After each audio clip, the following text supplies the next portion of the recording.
Hello, everybody. Welcome to Monday Morning Must Knows. My name is Merlin Rothfeld, and here are several things to pay attention to for the upcoming trading week.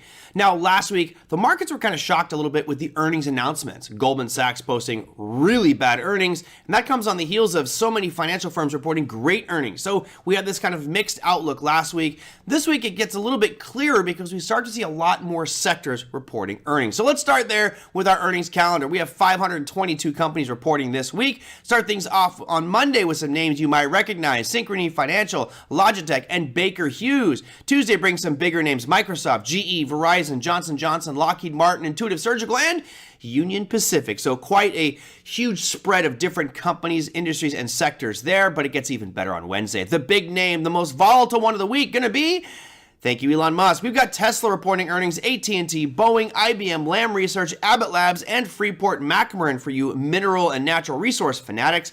Thursday brings you even more names. You've got Intel, Visa, MasterCard, Altria, Archer, Daniels, Midlands, Northrop Grumman, and American Airlines. And just when you think it's done, we have even more. We have CVX, American Express, Colgate-Palmolive, and Charter Communication. Now, there are many, many more earnings than this. This is just the tip of the iceberg, the big names, the big market cap companies. Make sure you check your earnings calendar. Again, they can report great earnings and absolutely tank, or they can report horrible earnings and soar to the moon. You never know with earnings. It's just about being aware when these announcements are coming out and expecting there to be some volatility. All right, let's move forward to some other stuff. Last week, we had the Empire State Manufacturing Index came out, and it was abysmal, really bad. And that's a sign that the economy may be slowing down. If demand for manufactured goods and services declines significantly, well, that's a sign that retail sales is probably dropping. And lo and behold, last week we saw retail sales numbers also coming out very, very ugly. So let's look at manufacturing and services, not just in the US, but around the world.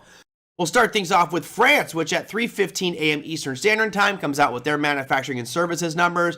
15 minutes later, Germany at 3:30 a.m. After that, you've got at 4 a.m. the EU were reporting their manufacturing and services numbers. Followed up at 4:30 a.m. Eastern Standard Time, you get the UK, and drumroll please, at 9:45 a.m. Eastern Standard Time, the United States comes out with their manufacturing data. Now, again, we don't know which way this data is going to go. It's just important to know that at 9:45, which is going to be 15 minutes into the trading session, you might see some very volatile swings in the market based off the release of that data. Oh, but wait, there's more important data coming out this week. We'll look at things like GDP, right? Want to see what the growth of the U.S. economy is. Well, maybe it's starting to slow down. We saw that with some of the manufacturing data, retail sales, housing, things starting to drop. Well, on Thursday at 8:30 a.m. Eastern Standard Time, we get the advanced GDP number, and that is expected to decline. You can see on the hard red edge there, it says 2.6.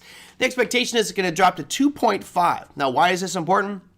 Well, if we want our markets to do well, we need economic growth, and we need things to be moving to the upside, and that doesn't really appear to be happening. It actually looks like we're going to see a slight decline in GDP, which may put a little more pressure on the Fed with regards to their interest rate policy.